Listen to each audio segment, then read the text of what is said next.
In this video, we'll show you how to connect your Save Connect module to your home internet using Save Touch method. And here's a quick look at the overall connection flow, from your ventilation device all the way to the app on your phone.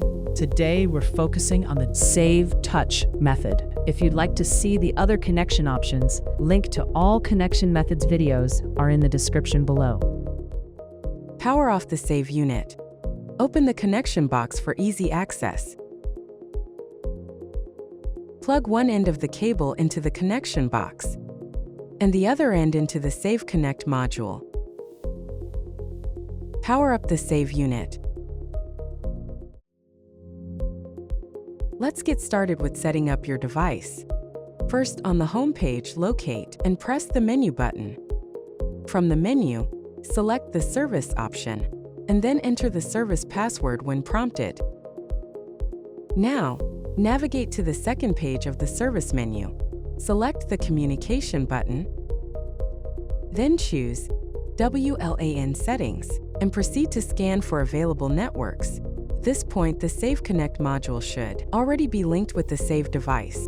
Once you've found your network name, simply tap on it.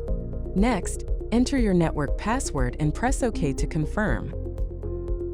Now, patiently wait for the connection status to change from Not Connected to Connected. The green LED light on the Save Connect module signifies a successful connection to your network. Your unit is now successfully connected to your network.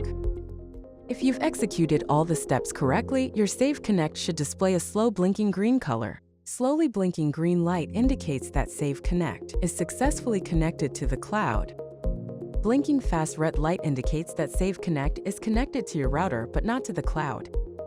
If you encounter this, please review your home router's firewall settings. Save Connect 2.0 utilizes MQTT port 1883 for outgoing connections, and it should be unblocked. Slowly blinking red light indicates that Save Connect is not connected to your router. In this scenario, the most likely cause is incorrect Wi-Fi password or poor Wi-Fi quality at the Save Connect module. Please attempt to reconnect with the correct credentials and make sure that the home internet gateway is close enough to the Save Connect module. Congratulations on successfully connecting your Save Connect. Now proceed to download the app and add your unit to your account.